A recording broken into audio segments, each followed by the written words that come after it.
For Scientific American Science Quickly, I'm Rachel Feltman. You've probably heard of space telescopes like Hubble and the James Webb.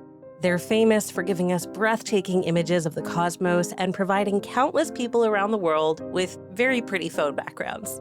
But meanwhile, a spacecraft you probably haven't heard of has been busy shaping our understanding of the universe in a quieter, less glamorous way. My guest today is Lee Billings, a senior editor covering space and physics for Scientific American. He's here to tell us why the European Space Agency's Gaia spacecraft is so important, and why, even though the Gaia mission is technically coming to a close, its scientific legacy is only just beginning. Lee, thanks so much for joining me today. Rachel, it is my great pleasure once again. So my understanding is that you're here today to tell us about the end of a mission that most of us don't even know how much we're going to miss. What is Gaia, to start us off?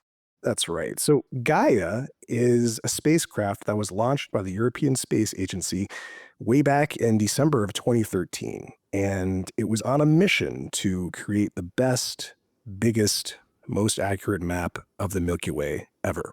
And it recently stopped taking science data as of January 15th. And so I'm here to celebrate Gaia and tell you why Gaia is so cool and why, even though you should miss it, the best is actually still yet to come. So tell me about how Gaia got started. What were its goals and who made it happen? The bread and butter of astronomy is looking at things in the sky, figuring out how far away they are, how bright they are. And that's how we know our place in the universe. Well, a few centuries ago, we didn't actually know how far the Earth was from the sun. Where we are now, a few centuries later, is we do, of course, know the distance between the Earth and the sun. And more importantly, we know the distances to lots and lots of stars in the sky. Pretty much any star that we can see in the sky, we have a very good sense of how far away it is and how bright it is. And it's kind of the first rung of what people sometimes call the cosmic distance ladder, the way that we can say that something is X billion number of light years away, or, only a few light years away, or whatever it is. The way we can do that is by starting off on this cosmic distance ladder, where the first rung is the distance to the nearest stars. And from there, you have to extrapolate to other distance estimation methods, so on and so forth. Gaia was preceded in the 80s and the 90s by another satellite from the European Space Agency called Hipparcos. And Hipparcos was kind of like a proto-Gaia. It was doing the same thing. It was trying to map the Milky Way, but it had a much smaller number of stars it was looking at. It couldn't look nearly as precisely at the motions of the stars as Gaia can. And fundamentally, that's all Gaia is really doing. It's looking at how stars move in the sky. And that gives you an estimate, essentially, of how far away these things are when you measure this motion. What's very important to remember, however, is that Gaia is not just looking at that. Unlike something like Hipparcos that preceded it, it's also looking at things like the luminosities, the temperatures, the chemical compositions of lots of different objects. It's doing this for about 2 billion stars and other objects in and around the Milky Way. And when you put all that data together, what you get, unfortunately, isn't a beautiful picture. It's not a gorgeous picture you can hang up on your wall like a poster and say, whoa, look at that, that's wild. Instead, it's this massive map, this massive catalog composed of something on the order of like 3 trillion observations.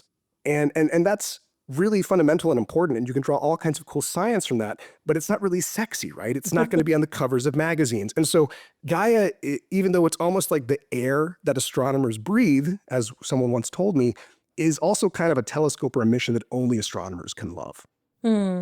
Yeah, that makes sense. I mean, Hubble and the James Webb, we get to see a lot of the really gorgeous payoff, of course, thanks to lots of tireless work processing images from people behind the scenes. But yeah, with Gaia, there was just sort of a less of a visual component for us, rubes to appreciate. You mentioned, obviously, the James Webb Space Telescope, the Hubble Space Telescope, these other big, beautiful telescopes. They make big, beautiful images. One thing that Gaia does, by virtue of making this really great map, is it creates kind of a coordinate system or a reference frame that these other telescopes use for pointing. So In a way, I'm exaggerating a little bit, but in a way, the way that we get those pretty pictures and that we know where our telescopes are pointing in the sky is through things like Gaia. And Gaia has set the standard there, and it will be there for a long time. So, what kind of findings was Gaia responsible for? We're only about 1/3 of the way through Gaia's data. So it gathered data for about 11 years. There are 5 data releases in total that are planned. We're only up to data release 3. Data release 4 is supposed to come sometime in 2026. Data release 5, the big kahuna, the whole enchilada, is supposed to come by the end of the decade. And that's going to constitute all of Gaia's observations. And that's when we'll really get all kinds of spectacular stuff. But already we've seen a lot of stuff. It's hard to properly encompass all the things that Gaia has done. It is such a smorgasbord. I think one of the coolest things that Gaia has shown us is in the field of what's called galactic archaeology. That means, how can we look at the Milky Way today and look at the different kinds of stars and structures in it swirling around, and how can we kind of reverse engineer or trace it back in time and rewind the tape and see how it all coalesced and came together? You study things like what are called tidal streams of stars that are the remnants of ripped up smaller galaxies that merge with the Milky Way. One thing that Gaia has done is it's shown us when, for instance, the last major merger took place in the Milky Way. You can still see the fossil remnants of this torn apart smaller galaxy that combined with the Milky Way to make the familiar galaxy we see today. We can say that this event, this last major merger, occurred about 10 billion years ago. That's before the sun and the earth formed, right? That just kind of blows my mind, that before we were even here in a very concrete sense, this stuff was going on, and we can see it. We can see its evidence. Some other things, I mentioned the tidal streams of stars that we can see whizzing around. Gaia has been able to track these different tidal streams and discover lots of new ones. A lot of them are arcing around what's called the halo of our Milky Way. You think of the Milky Way as like this flat disk with a bar and a spiral, right? Well, surrounding it is this more kind of diffuse cloud that also has stars in it. There's lots of dark matter in it, we think.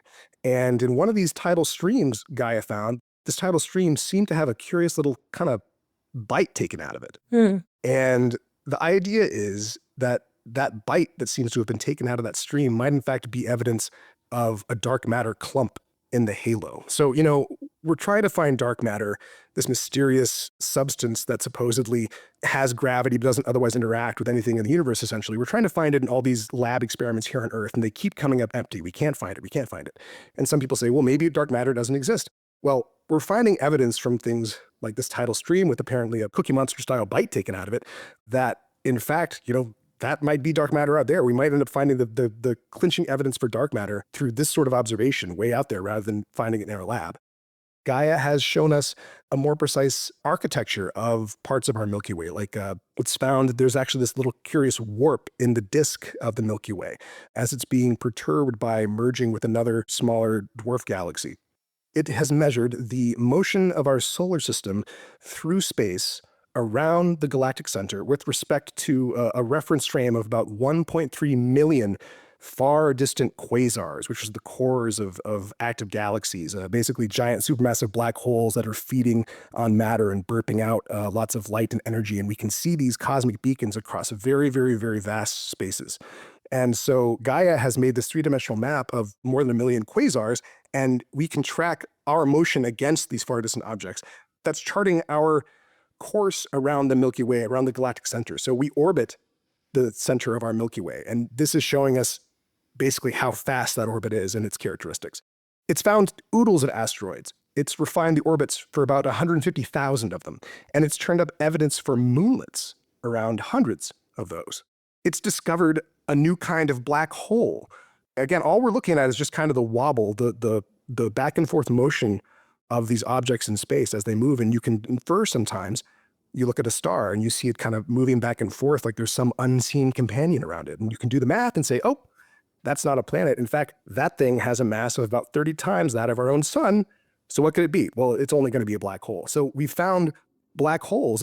This is just a small smattering of things. The point is that Gaia is just a treasure trove. It's a cornucopia, and we're going to be coming back to it for a very long time. Yeah. So In what ways is this mission ending, and in which ways are we going to be, continuing to use Gaia? So on January 15th, that's when the science observations stopped. So that's when it stopped measuring the motions and other properties of objects in the sky. However, it is still alive out there.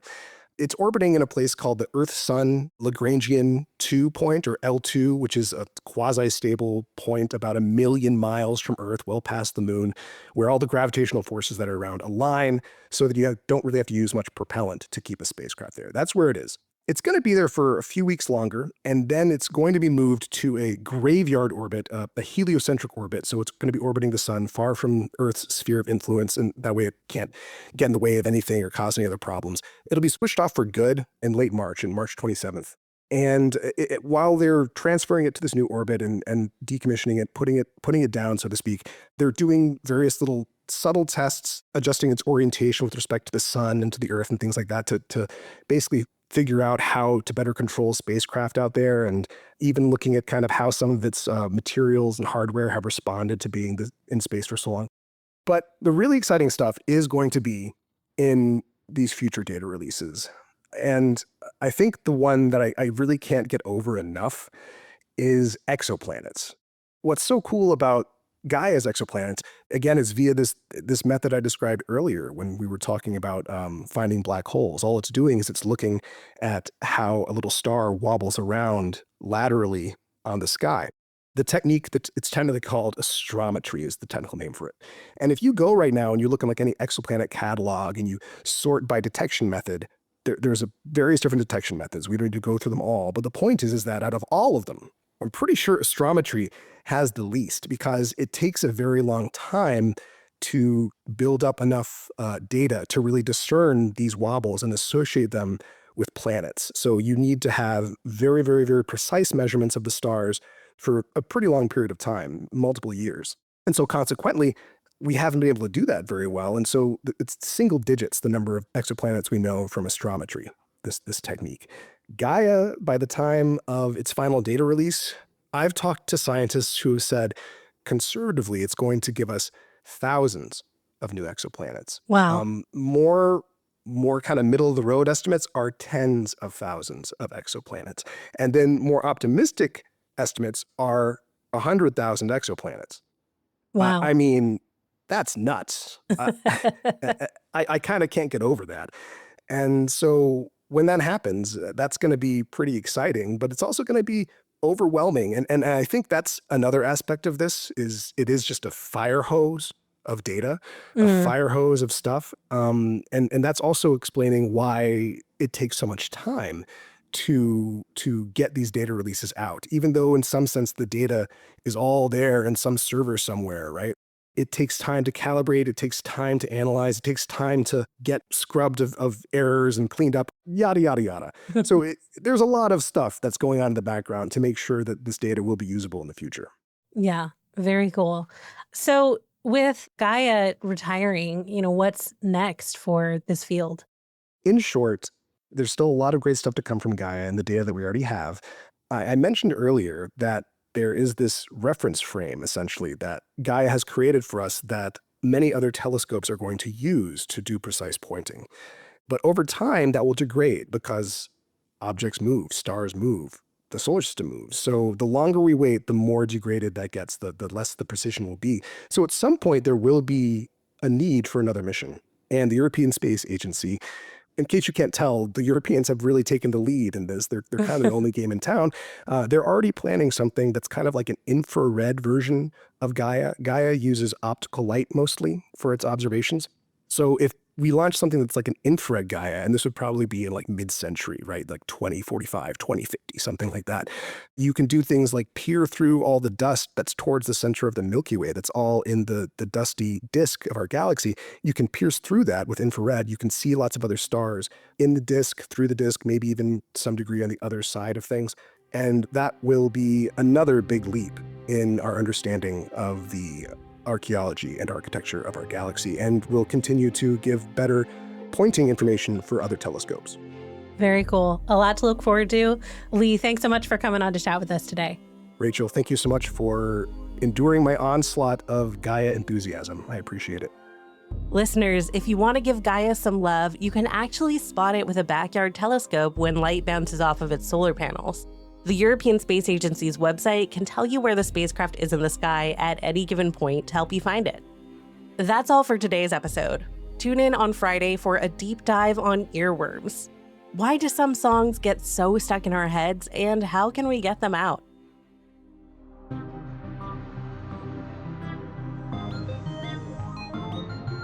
Science Quickly is produced by me, Rachel Feltman, along with Fonda Mwangi, Kelso Harper, Madison Goldberg, Naima Marcy, and Jeff Delvicio. Today's episode was reported and co-hosted by Lee Billings. Emily Mikowski, Shayna Pozis, and Aaron Shattuck fact-check our show. Our theme music was composed by Dominic Smith. Subscribe to Scientific American for more up-to-date and in-depth science news. For Scientific American, this is Rachel Feltman. See you next time.